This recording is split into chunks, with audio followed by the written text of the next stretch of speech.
Good morning. This is the Phoenix Blue update on Tuesday, the 18th of March, brought to you this morning by Tom Colley.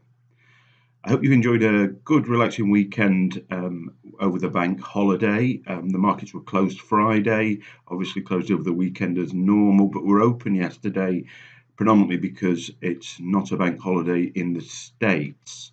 However, liquidity was extremely light, as it always is yesterday. Expect liquidity to be low today, and particularly this morning, and potentially relatively low through the week. There aren't a lot of high-profile news events and outside geopolitical happenings, not a lot likely to move the markets to any great extent. Let's start with the news and look at what we've seen recently. Last Friday, despite it being a bank holiday, we got CPI data and retail sales data out of the US that you can see here. All four of the high impact measures came in below forecast.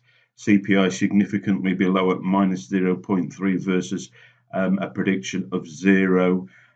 So we go into this week on the back of some negative US information. Then over the weekend, we have also, or rather yesterday, we've also had GDP out for the Chinese economy and also industrial production. Now, there's a big rise in industrial production there. That's a positive, clearly, for the Chinese economy. We had a speech yesterday morning from the Governor Kuroda of the Bank of Japan. No real significant outpourings from that. Overnight, we've had the monetary policy meetings from the RBA, Reserve Bank of Australia. I have to be honest, I haven't read those yet.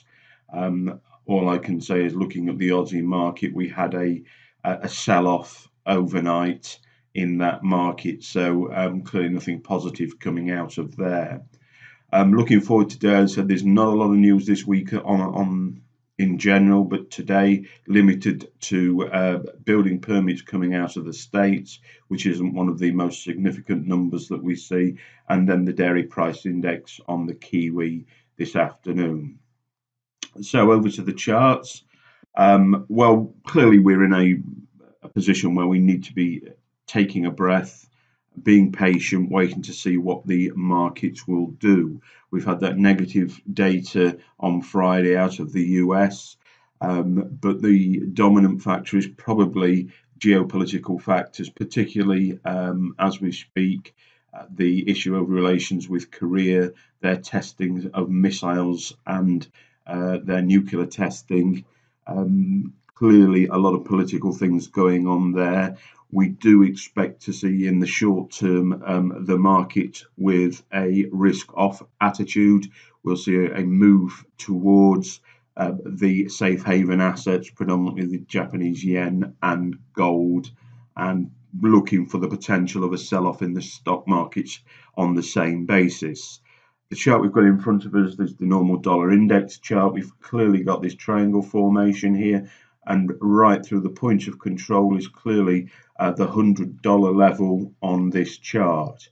Whilst we stay above that $100 level, we can remain bullish on the US dollar. If we fall below that level in the short to medium term, we will become more bearish. So we could expect to see the market, based on those geopolitical happenings, to push below that level this week.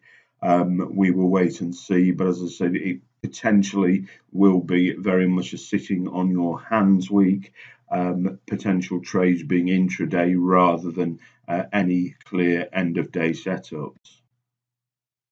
Over on the yen, well, we tested new lows recently. We're in this falling wedge formation at the moment.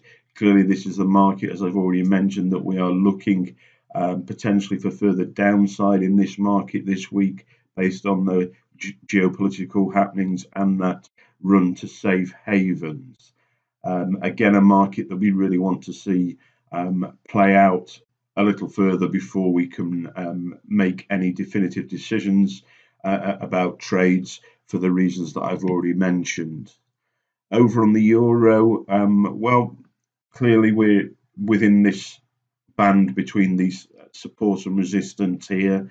Any break above that will give us opportunities to take long trades up to this downward trend line. We have a cut extreme signal, which means in principle we won't expect to see or we won't look to trade further than this resistance level through here until such time as we have a break of this high here and a pullback into the resistance that's now become support to take that back to the long side.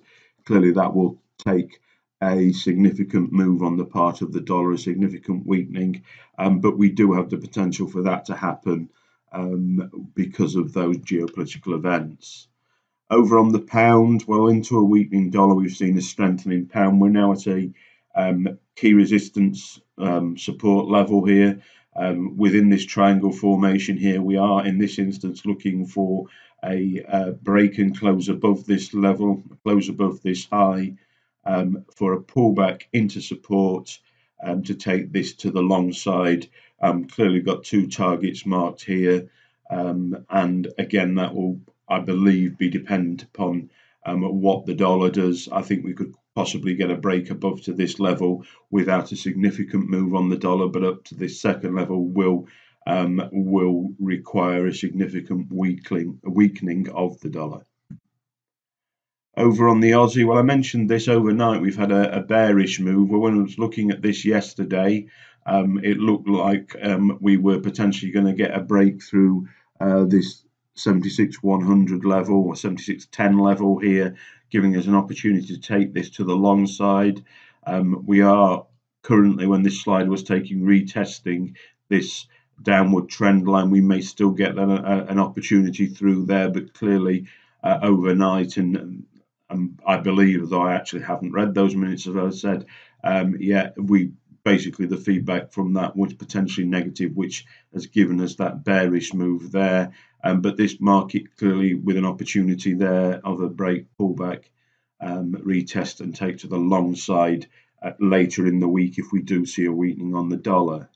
Kiwi, somewhat similar. Yesterday this bar was nicely above here. It looked like we were going to get an early opportunity in this market.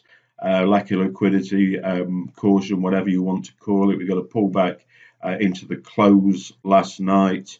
We've got a bullish setup as far as today's bar is concerned, but obviously we don't actually trade that until that bar is closed. But clearly an opportunity for a break above this level, pullback, retest, and again trade to the long side on dollar weakness. But we are again waiting for the dollar to play out in order for that trade to come to the table. Obvious trade for a risk-off scenario is gold. We've seen a move, particularly through last week, a strong move on those geopolitical events, giving a strong bullish move there. We are now testing this downward trend line through here, approaching the top of this channel through here, but no clear support and resistance through that area. So any break above that trend line we would be looking to take on an intraday basis. We don't have any major support or resistance to trade at that point on an end of day basis. Okay guys, so that's just a brief look at the charts today.